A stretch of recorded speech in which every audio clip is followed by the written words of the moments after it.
Russian dictator Vladimir Putin has made another round of cynical statements. In particular, during the plenary session of the Valdai discussion club, he threatened that the occupiers could strike Ukrainian nuclear power plants. Thus, Putin claimed that Ukraine is allegedly striking the power lines of the Zaporizhzhia nuclear power plant and that Russia could, as he put it, carry out mirror strikes on other nuclear power plants in Ukraine. They still have operating power plants on their nuclear power plants on their side. And what is stopping us from responding in kind? The Kremlin leader also touched on the issue of drones violating the airspace of European countries. In his usual manner, Putin always just tried to turn everything into a joke. A journalist asked Putin why Russia is allegedly sending drones to Denmark and other European countries, to which he replied that, supposedly, he would not do it anymore. You are sending so many drones to Denmark. I won't do it anymore. I definitely won't do it anymore. I won't send them to France or Denmark any longer. Putin called the statements about drones a way to escalate the situation and claimed that there is supposedly no real threat to European cities. He also noted that part of his comments was a joke. Putin also responded to the words of US President Donald Trump, who earlier called Russia a paper tiger. The president of the aggressor country decided to compare Russia with NATO, challenging Western countries and Trump himself. He said, if Russia is a paper tiger, then what is NATO? And added, quote, go ahead and try to deal with the paper tiger. The Kremlin leader also commented on the critical issue of the US providing long-range weapons to Ukraine. He explicitly threatened that if Ukraine uses these long-range Tomahawk missiles, it would significantly harm relations between Moscow and Washington, and stated that this would mark an entirely new stage of escalation.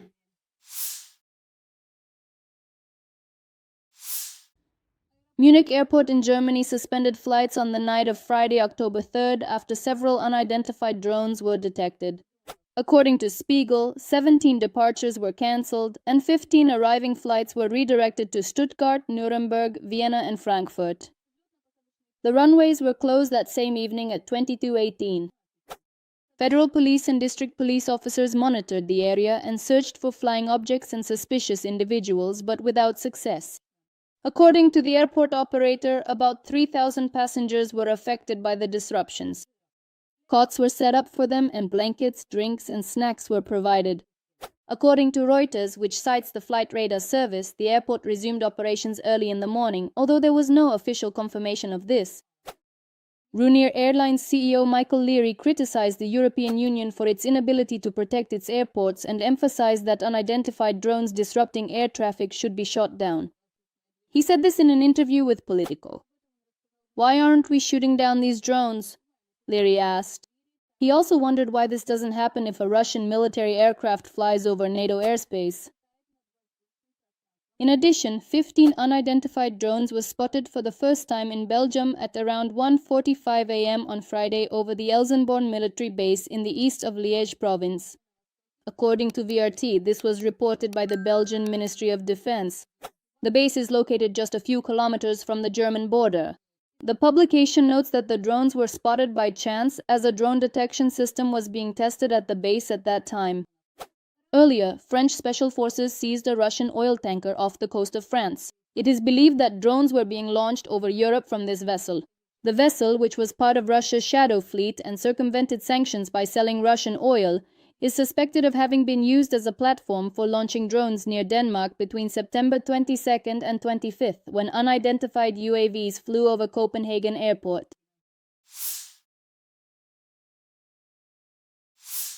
On the evening of October 2nd, explosions were heard in occupied Crimea.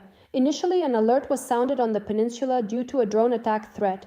According to the Telegram channel Crimean Wind, 2 powerful explosions were soon heard in Kazachia Bay in Sevastopol. The channel reported that at 8:35 p.m., a fighter jet took off from Belbek airfield, and 5 to 6 minutes later, a powerful explosion occurred in the Bakhchisarai district. At 9 p.m., an explosion was heard in the area of the Kacha airfield. It was also loud in temporarily occupied Crimea during the night. In Feodosia and the Leninsky district, 7 to 8 loud explosions were heard. On the night of October 3rd, drones also attacked Russia's Krasnodar Krai. Due to the attack, temporary restrictions were imposed on the arrival and departure of aircraft at Sochi Airport. The Munich Airport was also closed. According to the Sazonov official Telegram channel, the port of Novorossiysk was also under attack. Things were also unsettled in the Urals. On the night of October 3rd, drones attacked the Azot plant in the city of Berezniki in Russia's Perm Krai. This was reported by the governor of Perm Krai, Dmitry Makonin. According to him, the drone attack allegedly caused a brief halt in the plant's technological process. However, the facility is now operating as usual. Azot Uralchem is the largest producer of nitrogen fertilizers in Russia and the sole supplier of a number of chemical products. In particular, some components are used in the production of explosives. Notably, the distance from the Ukrainian border to the plant is about 1,700 kilometers. Meanwhile, at the Kirovskoye airfield in occupied Crimea, which was attacked on September 26th, traces of fires can be seen after the strike on the Su aircraft. This was reported by the Crimean Wind Monitoring Group, citing data from satellite imagery.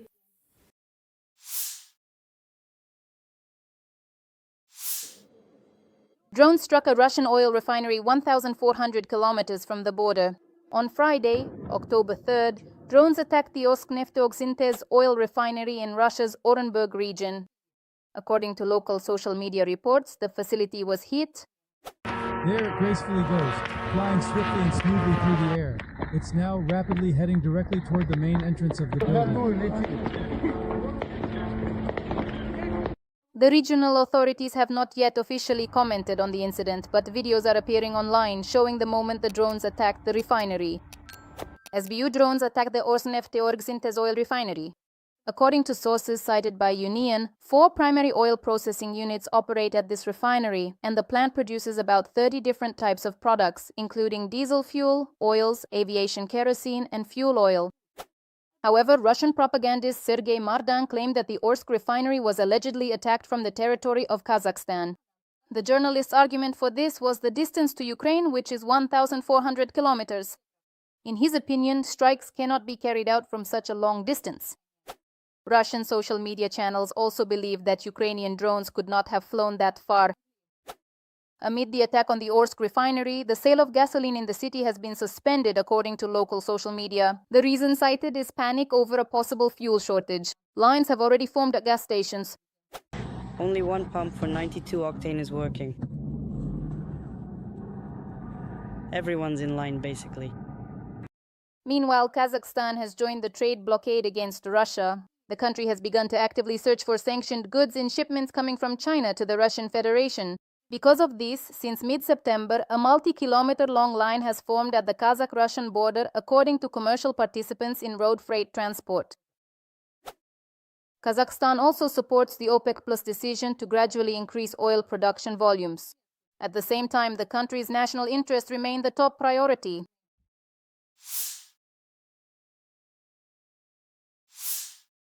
On October 2nd, Hungary signed the largest liquefied gas purchase agreement in its history, not with the Russian Federation. The new supplier will be France, according to Reuters. According to the agreement, the Hungarian energy company will purchase 400 million cubic meters of gas per year from the French company ENGIE between 2028 and 2038. However, this is a very small volume to meet the country's demand and to replace Russian energy resources. Given that Hungary consumes about 8 billion cubic meters of gas per year, this will cover 5% of its demand, journalists have calculated. At the signing ceremony, Hungarian Foreign Minister Péter Szijjártó made it clear that concluding this agreement does not mean giving up Russian gas. It seems that despite signing a second agreement to purchase gas from sources other than Russia, Hungary is still not ready to say a final goodbye to Russian gas.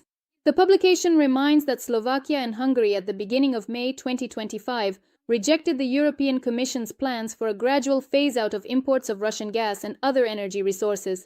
Meanwhile, Ukrainian President Volodymyr Zelensky stated that Hungarian Prime Minister Viktor Orban is blocking Ukraine in the EU because of the elections. He said this at a joint press conference with Danish Prime Minister Mette Frederiksen in Copenhagen. We have certain issues with Hungary, and we can speak openly about this because Viktor Orban has elections.